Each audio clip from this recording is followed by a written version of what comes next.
What's up, guys? This is Rich, Flagship Podcast. I just want to let you know that we had another subscriber-exclusive Flagship that just dropped earlier today over at flagshippatreon.com, exclusive to our $10 tier at flagshippatreon.com. On this episode, we talked about WWE blacking out local airings of WrestleMania 42, a new report from Fightful. We looked at year-over-year ticket movement for WrestleMania compared to WrestleMania 42, compared to WrestleMania 41 last year. We talked about the life and career of Tadao Yasuda, who we found out passed away earlier today. There's a little clip at the end of this of our discussion about Yasuda. We obviously went a little deeper on the full Flagship. We also have a review of MLW Battle Riot, the most recent Battle Riot. We also talk about our potential issues covering MLW moving forward, depending on how they're going to tape their shows. So we get into that a little bit. We also, we bullshitted. It's the Flagship. Of course, there's going to be banter. We talked about why Tuesday is potentially the worst day of the week. We talked about if Seinfeld holds up. It does. And a bunch of other assorted crap for the normal banter section that you guys either love or either hate. But again, a new subscriber-exclusive episode of the Flagship is available right now at flagshippatreon.com. $10 tier for both the live replay if you want to listen on YouTube, as well as the audio replay, which is available, again, exclusively on the $10 tier at flagshippatreon.com. So again, here's a little clip of our discussion about the life and career of Tadao Yasuda with a little bit of big picture thoughts about Inokiism and the history of Inokiism. And if you like what you hear, make sure you go and upgrade it to the $10 tier, flagshippatreon.com, to unlock the bonus subscriber exclusive Flagship episodes, as well as everything else we do at flagshippatreon.com. So enjoy this preview and talk to you again soon. Let's get to these topics. Plenty of stuff to cover here. We got WrestleMania 42 ticket sales. We'll talk about that here in a second. We have MLW's Battle Riot. MLW Battle Riot was tape delay, aired last Thursday on YouTube, and we have some thoughts about that show as well as what's going on in the future of MLW and the future of our coverage of MLW with the return of MLW Fusion and a potential change on how MLW shows are seen.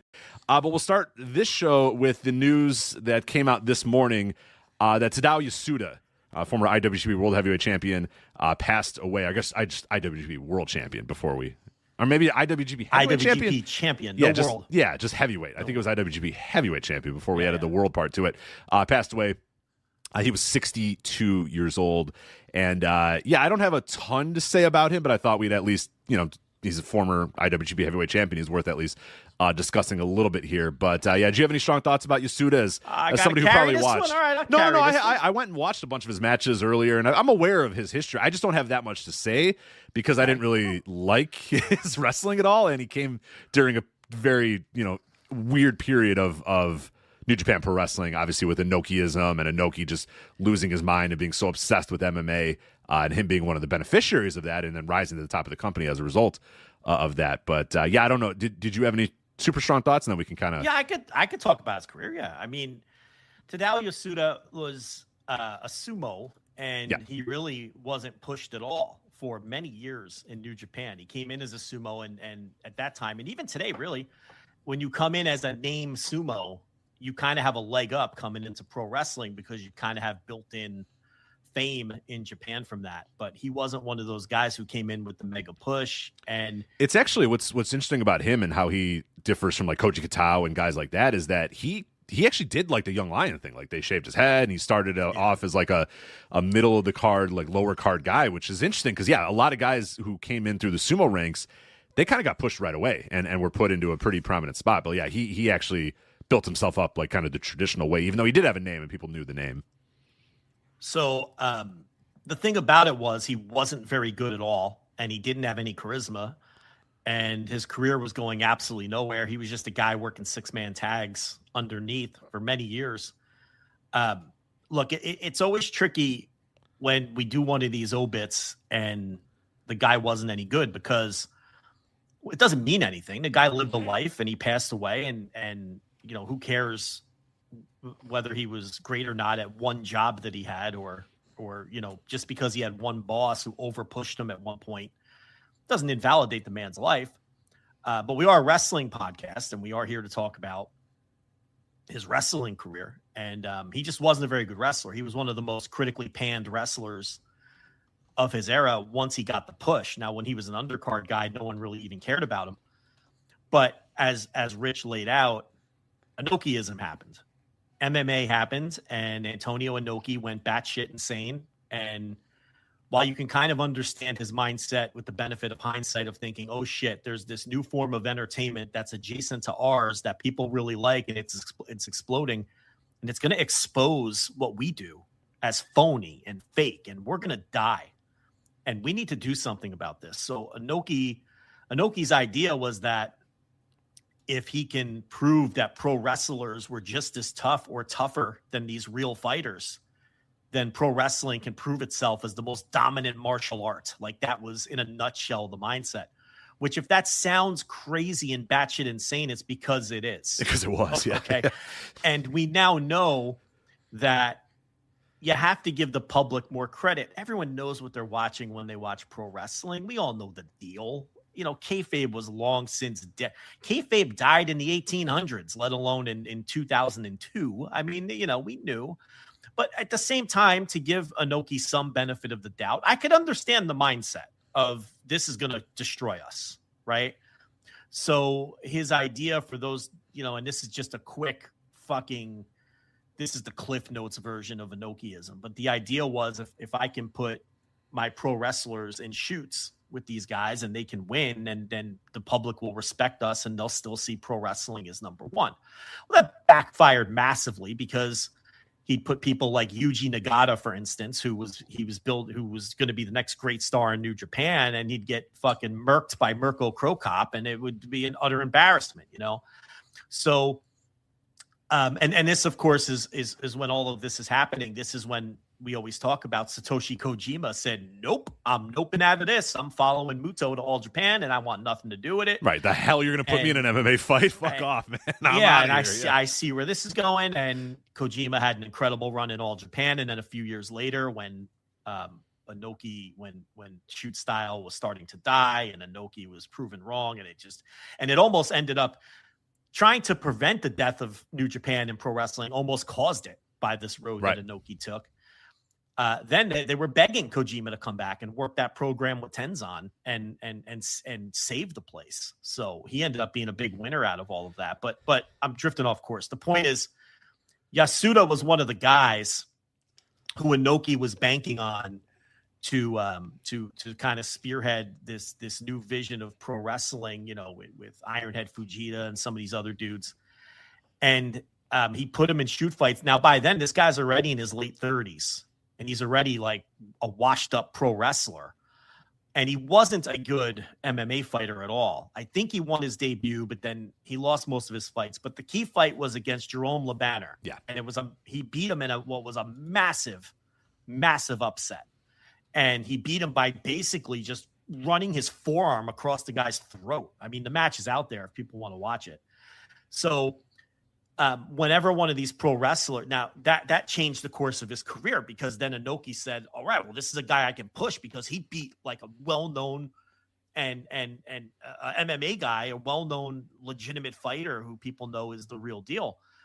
And that's why he got his very brief IWGP title reign, because of that upset over Jerome LeBanner. And then they built the Makai Club around Yasuda as the leader. What the Makai Club was, the whole basis of the gimmick was basically shoot fighters who worshipped Antonio Inoki. And they would as a god. And by worship, we mean like quite literally, we believe Antonio Inoki is more than a human. He is actually a deity. Is right. That we're not, and not in like in no uncertain terms. That is, cover your ears, Pastor Josh. But yes, they thought that Antonio Inoki was literally a god. Yeah, and they would feud with like the pro wrestlers in New Japan, you know, and they would wear masks. But the gimmick where you'd wear a mask, but everyone knew who it was. Like, it wasn't, they weren't, you know, like kind of the wink thing. But Yasuda was the leader of that and got a little more mileage. The point is, he was a washed up pro wrestler who happened to have a sumo background, and then Inoki sent him to get some martial arts training. And it was basically just thrown to the wolves in these fights, and he happened to win one. And that ended up getting him the biggest push of his career. And the fact is, and again, it's, you know, the man died, and we're just talking about his career. If he never has that, you know, 30-day IWGP title, we might not even be talking about him. Right. Today. It's just because he was not a good pro wrestler. I mean, there's always revisionism on Inokiism. I think what happens is when younger people and newer fans finally discover shoot style and they discover Inokiism, it looks cool to them because it looks so much different than everything we're seeing today. In fact, it has a lot of it looks like a lot of how we talk of what we wish there was more of in wrestling. Yeah. Just big, tough guys doing big, tough guy things.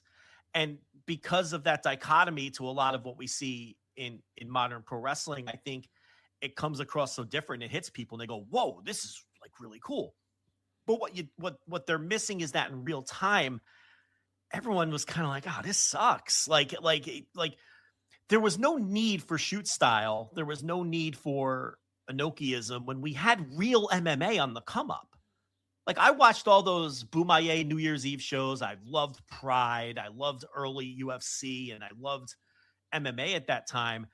And what New Japan was doing to me and to a lot of other people was just a total affront to that. It was like, why do I want to watch these worked fights that look bad? They don't look good. Right. I could just watch real fights. Yeah, exactly. They were like worse real fights and worse pro wrestling matches smashed together. And it was like the worst of both worlds. Right. You know what I mean? It was like, right. Yeah, but you'll see little clips. Yeah. If you watch a clip online or you watch an entrance, you'll say, oh, wow, look at that. Because highly edited clips. Yeah, it's intoxicating. I get it. It's a big, strong guy and he's got a mouth guard in and he's spitting and snarling. And then another guy comes out and he's got a mouth guard in. And you're like, yeah, and then they're judo throwing each other and they're stiffing each other. And you're like, all right, yeah, let's go. But yeah, it's missing all of the context of what was really going on. And the other thing too is Yasuda's the great example of it. Guys were just getting pushed out of nowhere and winning titles out of nowhere because they were winning MMA fights. Like Kendo Kashin's another great example too. He wins an MMA fight because I forget what Gracie he was facing. He was facing a Gracie, and that Gracie blew his knee out in the match, and Kendo Kashin got the win. But that was enough for Inoki to say, "All right, here we go. Kendo Kashin's now our top junior because he won an MMA fight." And it was all just so weird at the time, and it was just like you said, the worst of both. It was worse looking real fighting and worse looking pro wrestling and more boring and more kind of clunky pro wrestling with guys that didn't have charisma. And when you have the real thing going on at the same time, it's so high profile. It's easy to see how worked that the other stuff was, and all of these promotions. And we talk about this Hall of Fame season all the time. They all died a relatively quick death. It was UWFI or any of these promotions you want to just shoot style promotions, because there just was not enough appeal when people who like that could just see the real thing so easily, and Inoki went all in on it. And that's where the term Inokiism comes from. And him attempting to save pro wrestling from, mixed martial arts ultimately almost ended up killing New Japan and pro wrestling. You're a pro at running your life, at committing to your workout, at showing up every day. At Bombas, we're pros too. Pros at making socks. Our sport assortment has specialized socks for whatever sport you're committed to. Running, hiking, golf, Pilates, and so much more. Made with sweat-wicking yarns, blister-fighting details, and targeted arch support. Bombas Sport is pro-level socks from the pros of socks. For another pro, you. Go to bombas.com/audio and use code audio for 20% off your first purchase. That's bombas.com and use code audio.